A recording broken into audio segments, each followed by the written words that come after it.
بسم اللہ الرحمن الرحیم۔ ٹیل پوائنٹ کے ناظرین السلام علیکم۔ سنا ہے جس عورت سے آپ کی شادی ہوئی تھی وہ بڑی خطرناک عورت تھی اور آپ نے ڈر کے مارے اسے طلاق دے دی تھی۔ برگد کے درخت کے نیچے کرسی پر بیٹھے ایک خاموش تباہ بوڑھے سے ایک منچلے نے استہزائیہ کہا۔ ساتھ ہی قریب بیٹھے نوجوانوں کی ٹولی نے آنکھوں ہی آنکھوں میں ایک دوسرے کو ہنس کر دیکھا۔ اللہ بخشے اسے بہت اچھی عورت تھی۔ بنا ناراض ہوئے بغیر غصہ کیے بابا جی کی طرف سے ایک مطمئن جواب آیا۔ مسکراہٹیں سمیٹی ایک نوجوان نے ذرا اونچی آواز میں کہا، لیکن بابا جی لوگ کہتے ہیں وہ بڑی خطرناک عورت تھی، کیا نہیں تھی؟ بابا جی کچھ دیر خاموش رہے، پھر کہنے لگے، کہتے تو ٹھیک ہی ہیں، وہ عورت واقعی بہت خطرناک تھی اور حقیقتاً میں نے ڈر کے مارے اسے طلاق دی تھی۔ یہ بات تو مردانگی کے خلاف ہے، عورت سے ڈرنا کہاں کی بہادری ہے؟ نوجوان جوشیلے انداز میں بولا۔ میں عورت سے نہیں ڈرتا تھا، میں تو اس سے ڈرتا تھا جس تک اس کی رسائی تھی، پرسکون جواب آیا۔ جوانوں نے حیرت سے ایک دوسرے کو دیکھا۔ ایسی عورتوں کو تو جہنم میں ہونا چاہیے، لا حول ولا قوت۔ کہاں آپ جیسا شریف النفس آدمی، کہاں وہ عورت۔ اچھا کیا چھوڑ دیا۔ نوجوان کے لہجے میں غصہ تھا۔ بوڑھے کی متجسس زندگی کا پٹارا کھل کر سامنے آ گیا تھا۔ تجسس ختم ہوا، اب سب باری باری منتشر ہونے لگے۔ جانے والوں نے عنوان پڑھ لیا تھا، کہانی خود بنانی تھی۔ جو رہ گئے تھے وہ وہی تھے جو اصل کہانی جاننا چاہتے تھے۔ میں بھی ایسا ہی سوچتا تھا کہ اسے جہنم میں ہی ہونا چاہیے، تب ہی میں نے اسے جہنم جیسی زندگی دی تھی۔ بوڑھی آنکھوں میں اضطراب اترا۔ یہ تب کی بات ہے جب میں سرکار کے ہاں 1 روپیہ ماہوار پر ملازم ہوا۔ میری ماں چاہتی تھی کہ میری شادی ہو جائے۔ رشتہ ڈھونڈا گیا۔ ایک مونگ پھلی فروش کی بیٹی میری ماں کو پسند آئی، سلیقہ مند، خوبصورت اور ایک دم خاموش طبع۔ مجھے اس رشتے پر اعتراض تھا کہ وہ ایک مونگ پھلی بیچنے والے کی بیٹی تھی۔ مزدور کی اولاد کو پیٹ کی فکر رہتی ہے، تربیت کی نہیں۔ تربیت بڑے گھرانوں میں کی جاتی ہے، جہاں افلاس آنکھوں کی روشنی چھیننے سے قاصر ہوتا ہے۔ وہ کیا تربیت دے گی میری اولاد کو؟ لیکن وہ لڑکی میری ماں کو ایسی پسند تھی کہ اماں اس کے علاوہ کسی کا نام نہیں سننا چاہتی تھی۔ پھر وہ بیاہ کر میرے گھر آ گئی۔ رخصتی کے وقت اس کے باپ نے مجھے کہا، میری بیٹی سیدھی سادی ہے، اسے دنیا داری کا کوئی خاص پتہ نہیں، اگر کہیں کوئی چوک ہو جائے تو معاف کر دینا، یوں ہے بڑے دل والی، اپنے سائیں کو خوش رکھے گی۔ وہ بالکل ویسی ہی تھی جیسی میری ماں نے بتایا تھا، سلیقہ مند، سگڑ اور تابع دار۔ بابا جی کی وہی گھسی پٹی بابوں والی داستان ہوگی، یہ سوچ کر 2 نوجوان اٹھ کر چلے گئے۔ میری باہر دوستوں کے ساتھ صحبت کوئی اچھی نہیں تھی۔ ملازمت کے اوقات میں کھانا گھر سے باہر کھاتا، دوستوں میں بیٹھتا، رات گئے تک محفل چلتی، پھر گھر جاتا۔ وہ کیا کھاتی تھی، کیا پیتی تھی، کس حال میں رہتی تھی، مجھے کوئی پرواہ نہیں تھی۔ انہی دنوں میری ماں بھی دنیا سے رخصت ہو گئی۔ ایک روز میں جوئے میں بھاری رقم ہار کر جب تھکا ہارا گھر آیا تو کہنے لگی، آپ تو کھانا باہر سے کھا لیتے ہیں، مجھے بھوک لگتی ہے، ہو سکے تو ایک ہی بار مہینے کا راشن ڈلوا دیا کیجیے، روز روز بازار سے خریداری کی صحبت نہیں اٹھانی پڑے گی۔ کیا اس مونگ پھلی بیچنے والی کی بیٹی کی اتنی اوقات کہ مجھ سے مطالبہ کر سکے؟ مجھے طیش آیا۔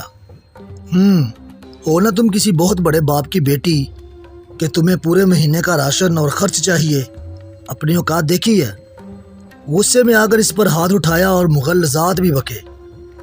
میں یہ نہیں سوچ سکا کہ آخر اسے زندہ رہنے کے لیے روٹی تو ہر حال میں چاہیے تھی۔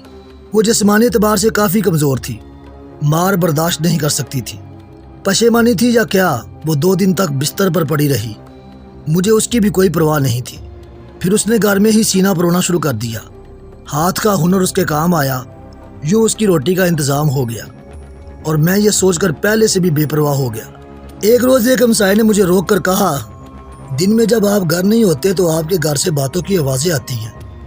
میرے سوا میری غیر موجودگی میں کون آتا تھا جس سے وہ اتنی آواز میں باتیں کرتی تھی؟ غصہ حد سے سوا تھا، بس نہ چلتا تھا کہ اسے جان سے مار دوں، لیکن میں بس ایک موقع کی طاق میں تھا۔ ایک رات پچھلے پہر کسی کے بولنے کی آواز پر میری آنکھ کھلی۔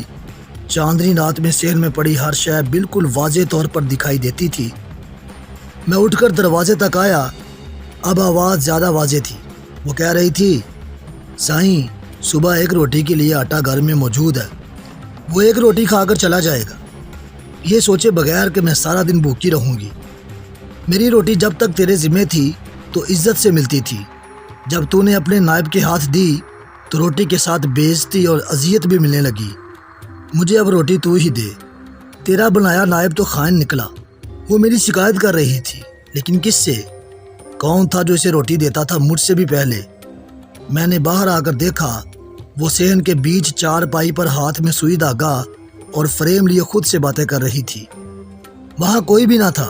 میرے پیروں سے زمین نکل گئی۔ وہ خدا سے میری شکایت کر رہی تھی۔ وہ اس لمحے مجھے کوئی اور ہی مخلوق لگی۔ وہ بہت کم بولتی تھی، لیکن وہ کس کے ساتھ اتنا بولتی تھی آج مجھے سمجھ آیا تھا۔ وہ تو بہت بڑے باپ کی بیٹی تھی۔ کیسی عورت تھی جو افلاس کے ہوتے بھی خدا شناس تھی۔ میرا جسم خوف سے کانپ رہا تھا۔ دن چڑھتے ہی میں نے سامان باندھا اور اسے اس کے گھر چھوڑ آیا۔ سسر نے طلاق کی وجہ پوچھی تو میں ڈرتے ہوئے کہنے لگا، یہ بڑی خطرناک عورت ہے، بڑے دربار میں میری شکایتیں لگاتی ہے۔ مجھے ڈر ہے کہ بادشاہ کو کسی دن تاؤ آ گیا تو میرا حشر نہ کر دے۔ حقیقت یہ تھی کہ میں اس کے ساتھ انصاف نہیں کر سکا تھا۔ اس کا باپ گھر کی دہلیز پر کھڑا تھا۔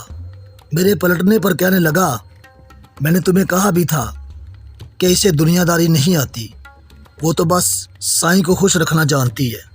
اس کی مراد خدا سے تھی اور میں خود کو سمجھا تھا۔ جب میں واپس گھر آیا تو مجھ پر انکشاف ہوا کہ رات اس نے یہی تو مانگا تھا، تو خود مجھے روٹی دے، تیرا نائب تو خائن نکلا اور آج نان و نفقے کا اختیار مجھ سے چھین لیا گیا۔ میں بے تحاشا رویا۔ اس کا سائیں بہت بڑا تھا۔ اس کی رسائی جس تک تھی وہ تو 2 جہانوں کا رب تھا۔ وہ جس کی ایک روٹی مجھ پر باری تھی وہ اس کے لیے کیا نہیں کر سکتا تھا۔ میں واقعی ڈر گیا تھا۔ میں آج بھی ڈرتا ہوں کہیں میرے حق میں اس نے کوئی بد دعا نہ کر دی ہو۔ ٹھیک کہتے ہیں لوگ، کہاں میں کہاں وہ۔ بوڑھی آنکھوں میں نمی اتری تھی۔ میں کور چشم اسے پہچان نہ سکا۔ میں نہیں ڈرتا تھا، حالانکہ ڈرنا چاہیے تھا۔ اس کے سائیں نے تو پہلے ہی کہہ دیا تھا، عورتوں کے معاملے میں خدا سے ڈرو۔ کہانی کے اختتام تک ایک جوان بابا جی کے پاس بیٹھا تھا۔ کہانیاں بہت سے لوگ جانتے ہیں، لیکن حقیقت تک پہنچنے والا کوئی ایک ہی ہوتا ہے۔ آپ چاہیں تو اس سے سبق حاصل کر کے اپنی زندگیوں کو خوبصورت بنا سکتے ہیں۔ یاد رکھیے گا، جس گھر، خاندان یا معاشرے میں عورت دکھی ہے، وہ معاشرہ، گھر یا خاندان کبھی سکھی نہیں رہ سکتا۔ اسی طرح کی اخلاقی، اسلامی، اصلاحی، سبق آموز اور سچے واقعہ دیکھنے کے لیے سبسکرائب کیجئے میرا یوٹیوب چینل ٹیل پوائنٹ۔ اگر آپ اپنے علم اور معلومات میں اضافہ کرنا چاہتے ہیں تو دیکھتے رہیے ٹیل پوائنٹ۔ میں انشاءاللہ اسی طرح کی ویڈیوز اپلوڈ کرتا رہوں گا۔